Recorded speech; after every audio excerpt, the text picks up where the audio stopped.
Quando nós não estamos em conexão com essa possibilidade, pode ser que acabamos sofrendo no nosso dia a dia alguns problemas que a gente não consegue entender. E pode ser que o seu problema esteja relacionado a algum tipo de herança emocional. Porque quando nós falamos de heranças materiais, ok, é muito fácil da gente ali identificar e dar um encaminhamento. Mas estava fazendo essas perguntas, quais são heranças emocionais? Será que nós conseguimos detectar o que dentro do nosso sistema nós herdamos dos nossos antepassados? Muitas das nossas sensações, emoções, até mesmo dificuldades em fazer alguns movimentos, pode estar justamente aí a raiz do seu problema. Assim, que nada acontece de forma aleatória na nossa vida. E tudo tem um motivo, tem um porquê de acontecer, né? E que nós, querendo ou não, vamos carregar dentro do nosso sistema vários tipos de informações dos nossos antepassados. Quando nós estamos tratando de temas espirituais, nós humanos aqui encarnados precisamos muito de nomes, nomenclaturas e divisões. Quando falamos de energia, vibração e espiritualidade, não se é necessário entender tantas nomenclaturas e nem confundir tanto a mente. É só você se conectar com aquilo que te faz sentido. Então, quando falamos de heranças emocionais, vamos percebendo nos nossos sistemas, alguns momentos, situações que não fazem muito sentido. Então, aquele movimento de medo ou aquela emoção assim de uma repressão, de um trauma que você não consegue justificar racionalmente o que aconteceu para vibrar daquela forma, é interessante pesquisar dentro da sua história aí de família, dentro da sua árvore genealógica. Porque pode ser que tenha alguma justificativa e não olhar para isso não faz com que se resolva.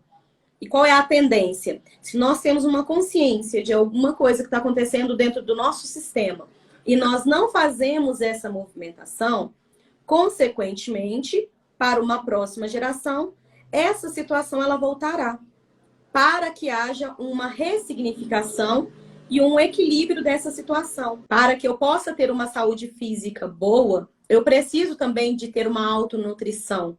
Eu não posso estar só aí dando o colinho acolhedor para as pessoas que estão no meu entorno se eu não tiver esse mesmo acolhimento para mim, né? Porque ninguém pode dar ao outro aquilo que não tem. É porque as pessoas têm esse entendimento de achar que ser leal é repetir os padrões.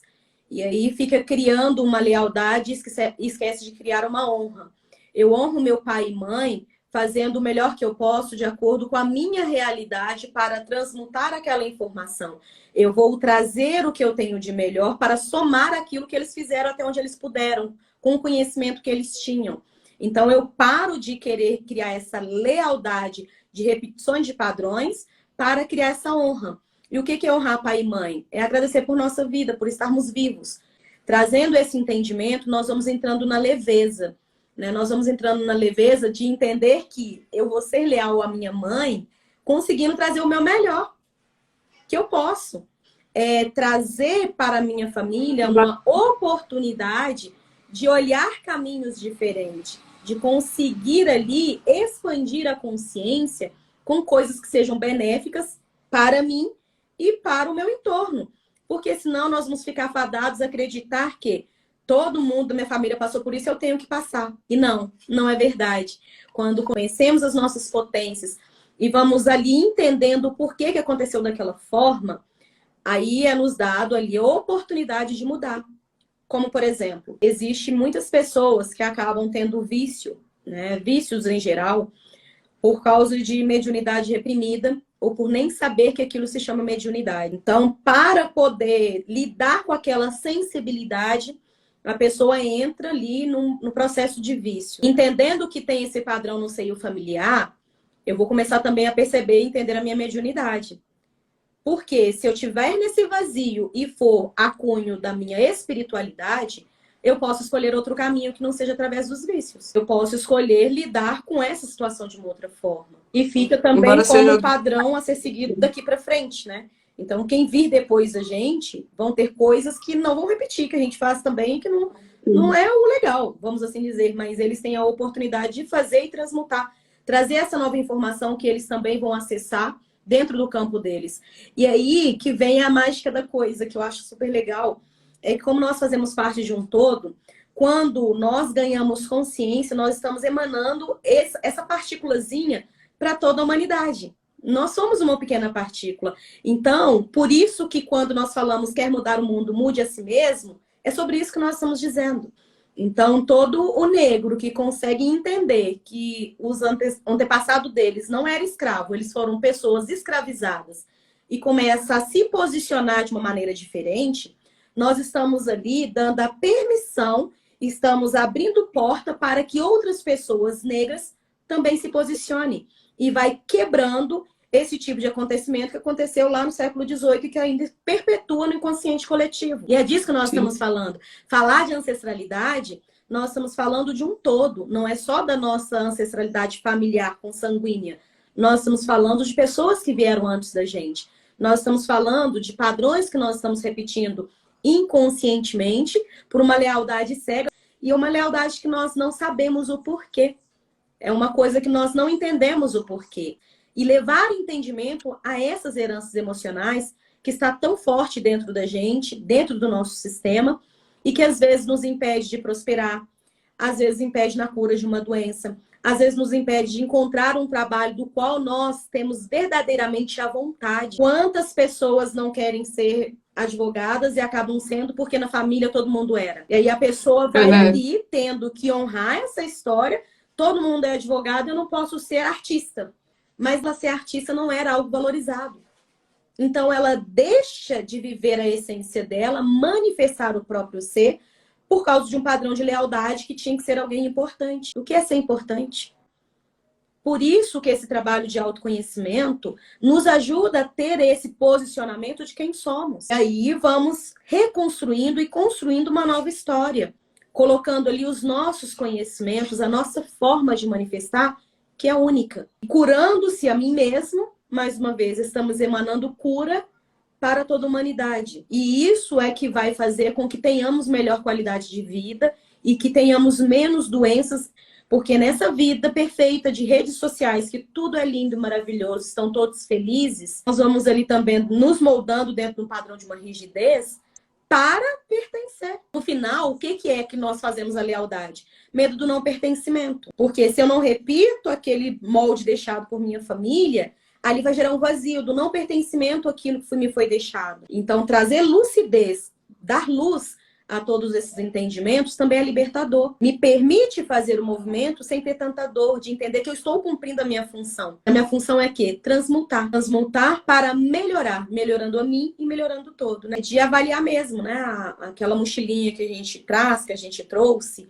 o que tem dentro dessa mochila verdadeiramente que eu preciso manter e o que é que eu preciso aqui modificar ou que não faz mais sentido que esteja comigo. Aí vem a questão do desapego, trabalhar o desapego, entender que por eu não repetir aqueles padrões que fazem mal, eu não vou deixar de ser pertencente àquela família. Muito pelo contrário, eu vou ser ali uma possibilidade de amplitude para outras gerações, não só consanguíneas, a gente está dizendo de um todo. E não também uma responsabilização ou terceirização de responsabilidades. Entendendo que cada um fez do jeito que sabia e como conseguia fazer. Quando eu vou começar nesse padrão de honrar, eu consegui soltar o que estava de errado, mas sem culpar, sem criticar, sem apontar. No caso de mulheres, né, que costumam ser submissas, quando as mulheres novas empoderam e criticam aquele comportamento. Era só aquilo que a pessoa conseguia fazer, era só aquilo que ela dava conta de fazer até aquele momento. E tá tudo bem, eu ganhar consciência e mudar me corresponde daqui para frente. Porque senão fica, mas por que foi assim?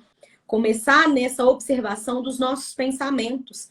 Se eu não gosto de cenas violentas, por que eu tô me conectando com cenas violentas? Se eu não gosto de temas baixo astral, se eu sou contra o racismo, por que eu estou fomentando uma atitude racista? Se eu não gosto de pessoas que são agressivas, o porquê eu estou ali fomentando a agressividade? Porque mais do que falar, é o nosso fazer, é o nosso agir. Porque falar, né, como diz, até papagaio fala. O que eu faço? Como está sendo a minha ação diante aquilo que eu acredito que precisa de ser mudado? Porque eu não basta eu ser contra o racismo, eu não posso ser racista. Como eu não sou racista? Não fomentando atitudes de racistas, não fomentando piadas racistas. Eu não posso ser preconceituosa. Mas mais do que isso, eu preciso estar ali me posicionando contra o preconceito. Isso, você não precisa de dar grandes palestras, de discutir, é simplesmente postura energética. Se estão aqui falando de algo que eu não compactuo, por que eu estou ali ouvindo? Eu posso pedir licença e me retirar. Não preciso de brigar, eu não preciso de me indispor com ninguém, mas eu não posso estar ali fomentando, nutrindo. Nós vamos naturalizando e normatizando alguns tipos de comportamento que vêm de heranças, e a repetição é: se eu fui uma criança que fui agredida, e aí a forma da correção era através da violência física. Qual que é a tendência? Que quando vire mãe, vai repetir esse padrão.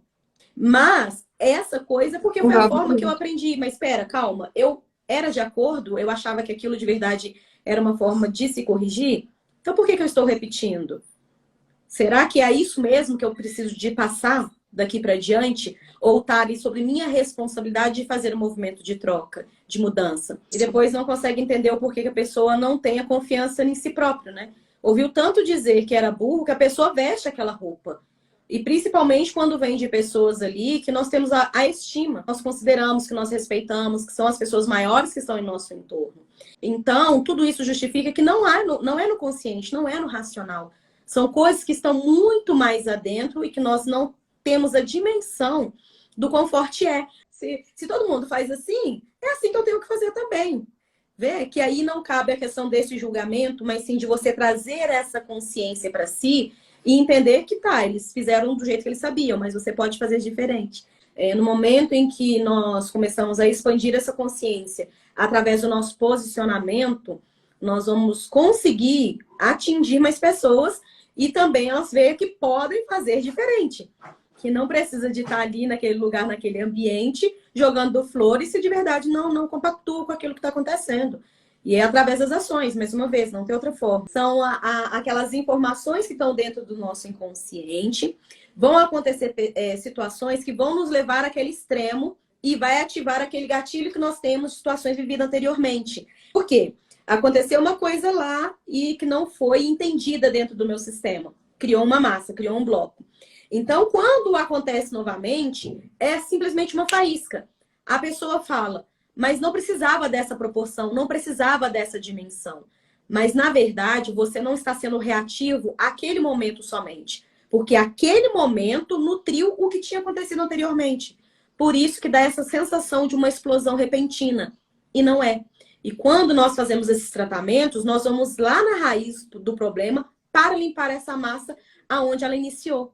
Por isso que não é no racional, não é no mental. Porque, de fato, depois a gente fala: nossa, mas eu fiquei tão brava com aquilo, nem justifica. A sua cabeça te leva naquele momento. As suas emoções te levam no momento anterior. E pode ser que não tenha sido uma única vez. Que isso pode ter sido cíclico, repetido em vários momentos. Mas como ainda não parou para olhar, vai continuar repetindo até que você pare, olhe e trate. Se nós não nos colocarmos nessa consciência de olhar, acolher e resolver aquilo que nós precisamos, as gerações futuras terão esse mesmo padrão para poder também olhar, expandir, trocar, enfim. E quando nós temos esse conhecimento que não necessita ser na dor, que a gente pode ir pelo amor, é uma forma de nós ressignificarmos para fazer uma nova crença. Nós não acreditamos numa crença, a gente pode trocar essa crença. É o poder que nós temos de transformar aquilo que nós não estamos contentes, aquilo que nós não acreditamos, aquilo que nós pensamos que pode ser diferente, que pode ter uma nova forma de se visitar, de se olhar, de se resolver, é transformar. E a transformação, ela vem através da ação. Ela vem através do posicionamento, ela vem através do ganho de consciência, ela vem através do autoconhecimento. E aí entender, né, que a lealdade verdadeira é honrarmos os nossos ancestrais, mas fazendo diferente. Não pegando para a nossa mochila essas heranças aí emocionais que não vão transmutar aquilo que se precisa. Se eu tive famílias que sofreram preconceitos ou que eram preconceituosos, eu tendo o conhecimento que eu tenho hoje, eu não preciso de repetir esse padrão de lealdade. Eu posso ser leal a mim, aos meus princípios, aquilo que eu acho que a partir de hoje é o correto. Porque pode ser que no momento foi neutralizado, foi normatizado. mas hoje não é mais. E não tem o porquê de eu seguir nesse padrão.